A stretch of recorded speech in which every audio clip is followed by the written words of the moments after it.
창세기 27장 46절부터 28장 9절입니다.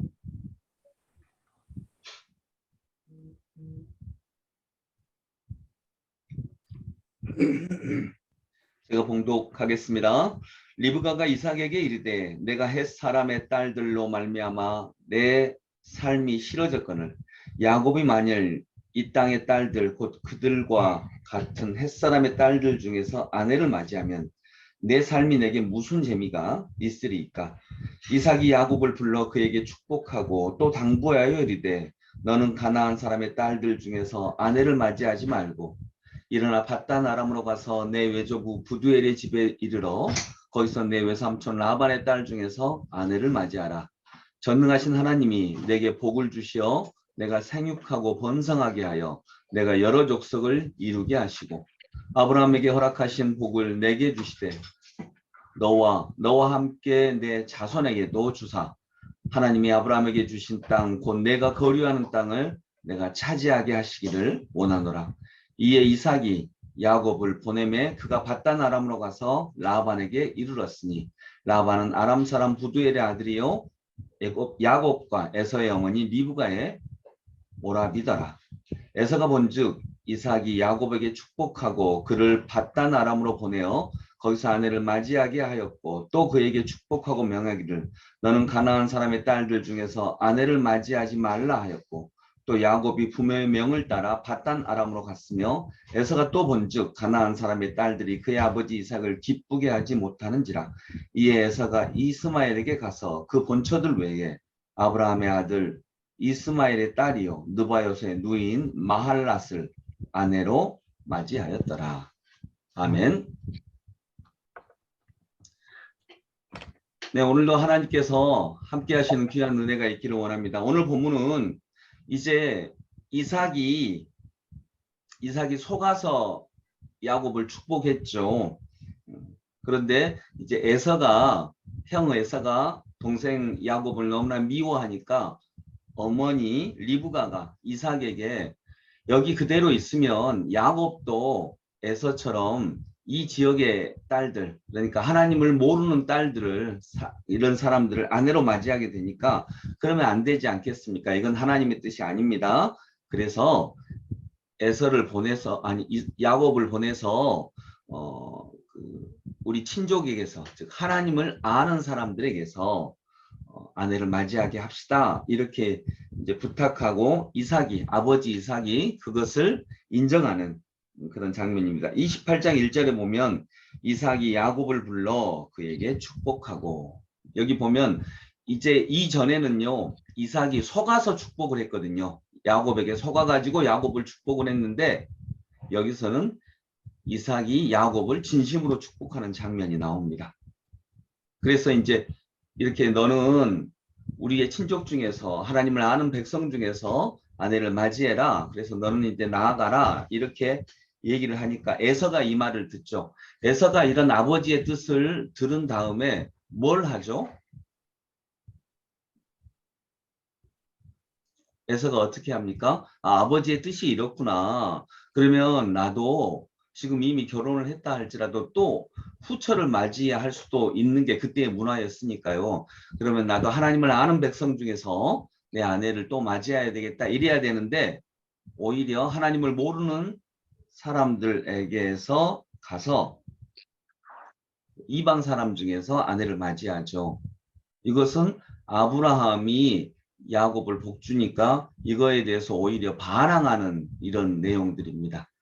여기서 우리는 또 한번 에서가 하나님의 장자권을 빼앗기고 하나님의 축복을 빼앗긴 것이 바로 이런 차원이었구나. 그는 순종하지 않거든요. 순종하지 않습니다. 그리고 여기서 결정적으로 야곱과 에서가 갈라지는 것입니다. 어떤 가정을 이룰까? 우리의 가정을 어떻게 할까? 여기서 차원이 달라지는 것입니다. 지금 야곱은 이제 어머니 리브가가 우리 고향으로 가서 거기서 네가 아내를 맞이했으면 좋겠다. 이렇게 이제 얘기를 합니다. 그리고 에서의 분노를 피해서 도망가고 있죠. 이 모든 과정을 만드시는 분이 누구죠? 하나님이십니다. 여러분, 우리가 다시 한 번만 야곱 이야기를 요셉, 이집트의 총리가 된 요셉, 여기 나오는 야곱의 아들이죠. 이 요셉 이야기를 한 번만 더 한다면, 요셉이 이집트의 총리가 되고 형들이 이집트로 양식을 얻으려고 오죠. 그리고 이제 이집트의 총리가 자기 동생인 줄을 전혀 모릅니다. 자기 동생인 줄을 모르는 상황에서 동생한테 인사를 합니다. 곡식을 좀 살 수 있겠느냐고 이렇게 절을 하죠. 그때 이 형들의 동생 요셉이 어떻게 하냐면 일부러 물건도 감추고 또 돈도 집어넣고, 그리고 저들이 훔쳤다, 베냐민이 내 보물을 훔쳤다, 이렇게도 합니다. 자, 이게 요셉의 입장에서 볼 때는 연극입니까? 사실입니까? 연극이죠. 예, 연극이에요. 이걸 잘 통과하면 내가 우리 형들을 용서하고 우리 형들에게 진짜 큰 곡식을 줘야겠다, 이렇게 생각을 하고 있는 것입니다. 요셉은 연극을 하고 있는 것입니다. 근데 형들 입장에서는 이것이 현재 막 베냐민이 물건을 훔쳤다 그러고 누구를 감옥으로 보내고, 그리고 아주 야 우리 이러다 다 죽겠다라고 하는 것이 형들 입장에서는 연극입니까? 사실입니까? 형들 입장에서는 사실입니다. 요셉은 연극을 하고 있는 건데 형들 입장에서는 사실인 것입니다. 지금 야곱은 쫓겨나고 있는 것처럼 보입니다. 형의 분노를 피해서 쫓겨나고 있는 것처럼 보이고, 이제부터 고생이 너무 심하겠다라고 하는, 내가 이 한 번도 떠나보지 않은 이 고향을 떠나서 어떻게 살아가지? 근데 이건 지금 하나님이 연극하고 계시는 것입니다. 복을 주시기 위해서, 은혜를 주시기 위해서 연극하고 계십니다. 이걸 잘 통과하면 이건 연극인 것이 밝혀집니다. 하나님이 나에게 복 주시기 위해서 나를 한번 떠보시는 것, 연극하시는 거였구나. 근데 여기서 만일 그 형들이, 요셉의 형들이 요셉이 펼쳐놓은 그 연극의 시험을 통과하지 못하면 징벌이 사실이 되어버립니다. 조금 약할 수는 있어도.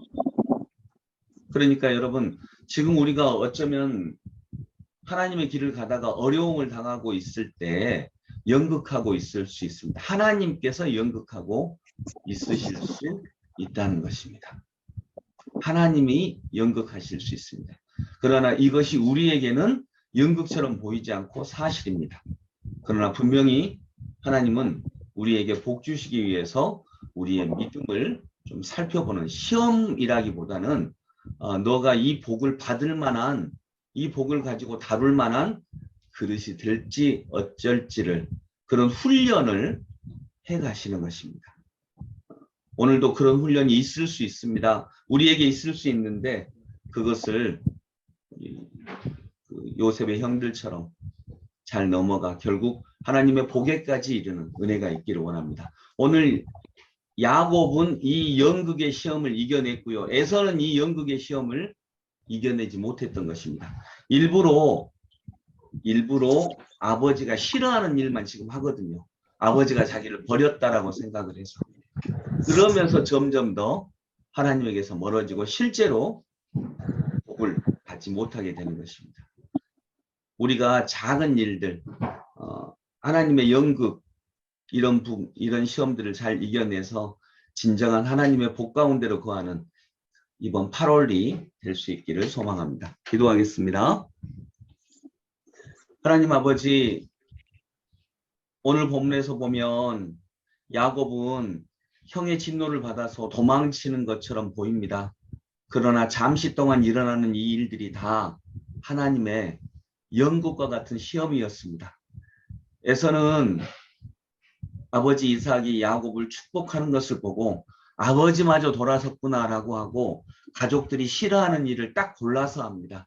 그는 연극과 같은 시험을 통과하지 못한 것입니다. 주님, 우리에게도 이런 시험들이 있을 수 있습니다. 그때 온전하게 이겨내고 승리하는 하나님의 모든 백성들 되게 하옵소서. 저희가 그렇게 승리하는 승리자가 되게 하옵소서. 예수 그리스도 이름으로 기도드립니다. 아멘.